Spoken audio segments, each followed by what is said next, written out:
President Donald Trump is adding new demands to the Save America Act, his push to secure election integrity across the country.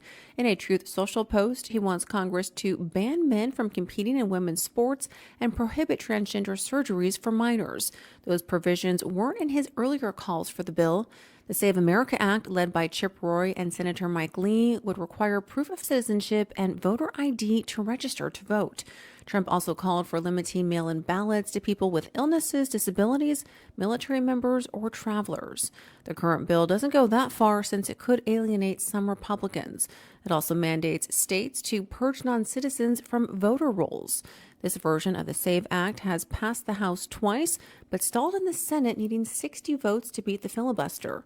With only 53 Republicans there, it would require some Democrat support. So, today the White House confirmed that President Trump is loading the Save America Act, the election integrity bill his party has been pushing for years, with provisions banning minor gender reassignment surgeries and biological men in women's sports. Press Secretary Karoline Leavitt called it common sense. Here's what I want you to notice. Those provisions have nothing to do with elections. The bill was supposed to be about voter ID and proof of citizenship, issues that, and this is the White House's own number, roughly 90% of Americans support. Today they attached a culture war to it and dared the Senate to swallow it whole. I'm Jordan Vale. Hit subscribe, because what you're about to see is exactly how Washington turns your priorities into someone else's leverage. Let's decode it. The President had a July 4th deadline for the One Big Beautiful Bill. Does he see a deadline for the Save America Act? As I know that's a priority of his to get passed. As soon as possible, I know the President would say. This is a huge priority for the President. It remains one. I know he has added on some priorities to the Save America Act in recent days, namely no transgender transition surgeries for minors. We are not going to tolerate the mutilation of young children in this country, and no men in women's sports. And the President putting all of these priorities together, it speaks to just how common sense they are. Sit with that framing for a second. Common sense. If the goal is election integrity, if that's really what this is, why do you need to add any of this today? Here's what the Save America Act actually was before today. The core bill, the version that narrowly passed the House last month, required proof of citizenship to register to vote and mandated voter ID at the polls. That's it. The administration cites surveys showing around 89 to 90% of Americans support requiring ID to vote. It's one of the rare areas where the White House's numbers are probably right. So the House passed it. It went to the Senate. And then, today, the White House announced that the President is now demanding the Senate version include 2 additional provisions: a ban on gender reassignment surgeries for minors, and a ban on biological males competing in women's sports. Those provisions did not appear in the House-passed bill. They are not election integrity measures. They have nothing to do with voter rolls, polling places, citizenship verification, or the mechanics of counting votes. They are social policy positions that happen to be among the most contested and divisive in the current political environment, and the timing of adding them to a bill that already had the votes it needed is, at minimum, worth examining closely. Because here's the thing about attaching a 90% issue to a 50% issue. By adding these riders, the White House has effectively created what analysts call a poison pill, a provision attached to legislation that makes passage impossible while shifting the blame for failure onto whoever can't deliver it. The Senate math doesn't work with these additions. Thune said so on the record, and the White House added them anyway. The moment those riders are in the bill, any senator who votes against it can be characterized as voting against election integrity, against protecting children from surgery, and against keeping biological males out of women's sports, all at once. It doesn't matter that those things have nothing to do with each other. The vote is the same vote, and the attack ad writes itself.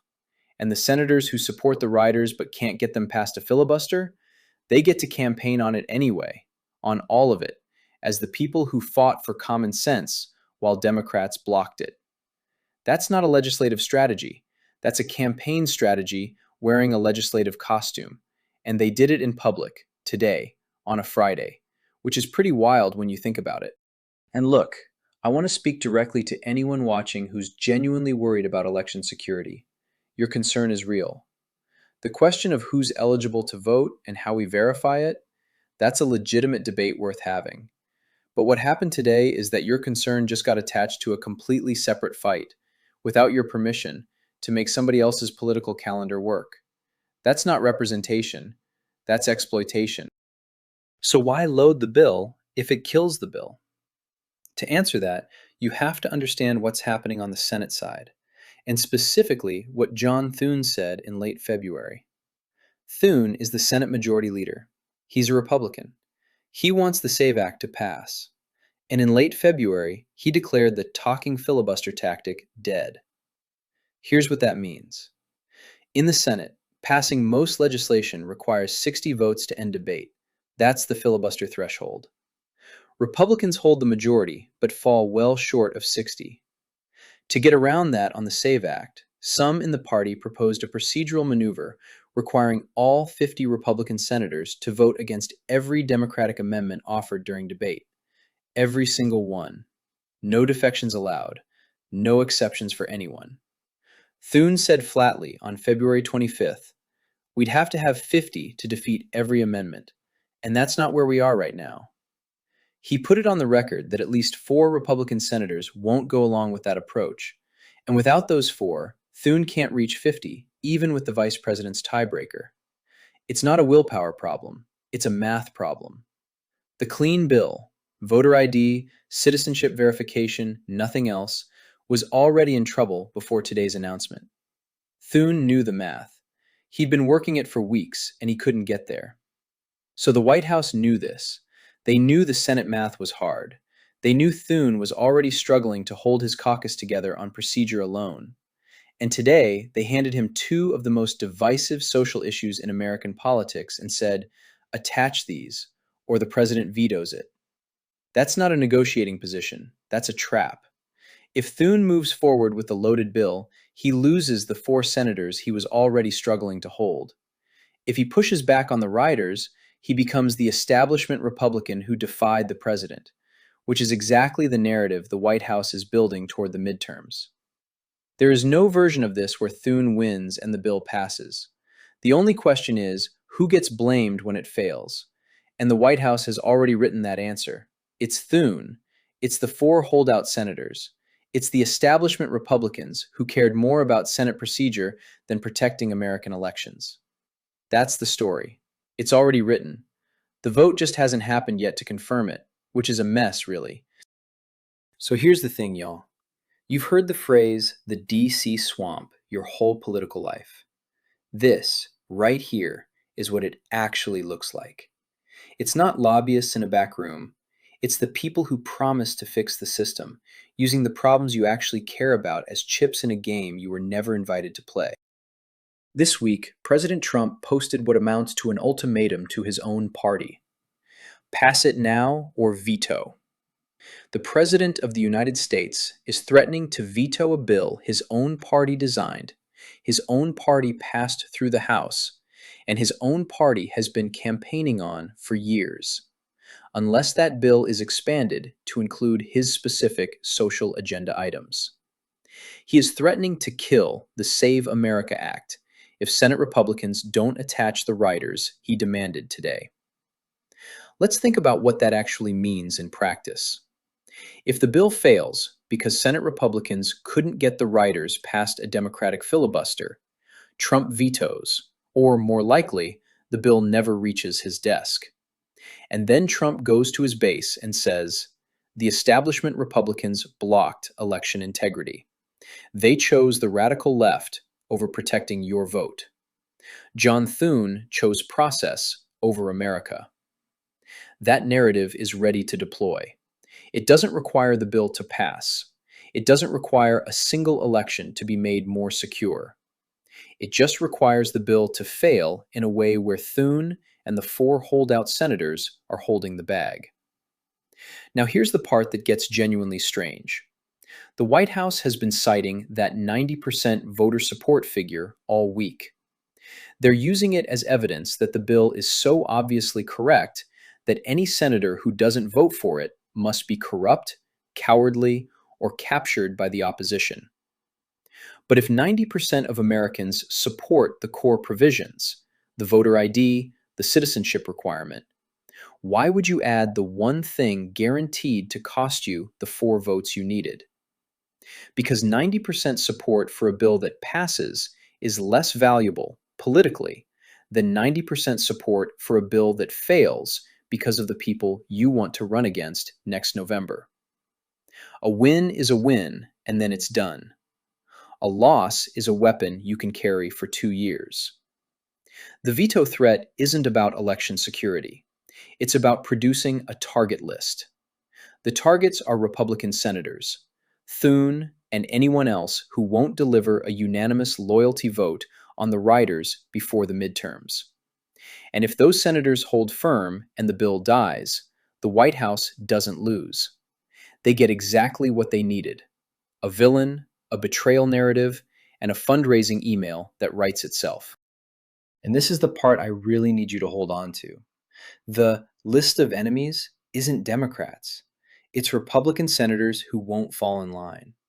This bill is being used to identify which members of his own party Thune can't control, so that the White House has primary targets ready before November. That's not governing.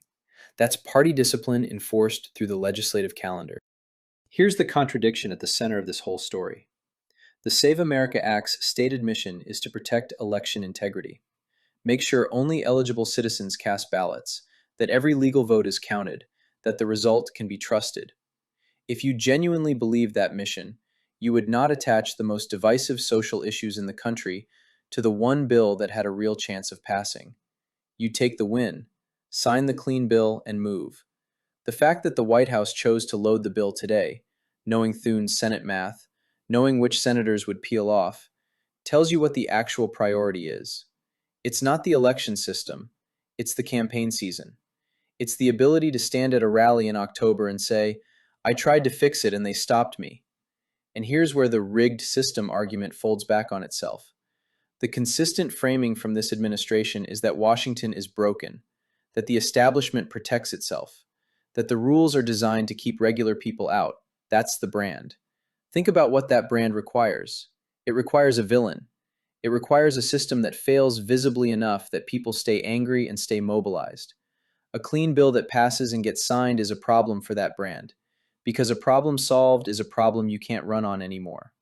But a bill that fails loudly because the establishment couldn't deliver, that's 2 years of material. That's rally content. That's a fundraising engine. The incentive structure of the rigged system brand doesn't actually point toward fixing anything. It points toward keeping the grievance alive and directing it at useful targets. But loading a broadly popular bill with poison pills to manufacture a narrative, produce a target list, and turn a legislative priority into a loyalty test, that is the swamp. That's the machine. It's the same play the establishment has always run, just louder, with better branding, and a Truth Social post at the end so everyone knows who to blame. The people claiming the system is rigged are, if you're reading this the way I'm reading it, running the exact same play, in public, today, on a Friday afternoon, counting on the weekend news cycle to carry it away before anyone looks too closely. So here's where I land. The Save America Act had 90% support, the White House's own estimate, for its core provisions. A narrow path, but a real one. Today, the White House loaded it with riders that Senate leadership had already said would end its chances, then threatened a veto if those riders weren't included. That's not election integrity. That's election politics. And there's a difference. The people telling you the system is rigged, they just rigged it, in public, on a Friday, counting on the weekend to bury it. Y'all, share this one. Don't let them count on that. Thanks for spending a few minutes digging into this with me. If you want more grounded, progressive commentary without the outrage bait, subscribe and stick around. Every time you watch, share, and engage, it helps build a community that believes democracy is worth understanding and defending. I'll see you in the next video.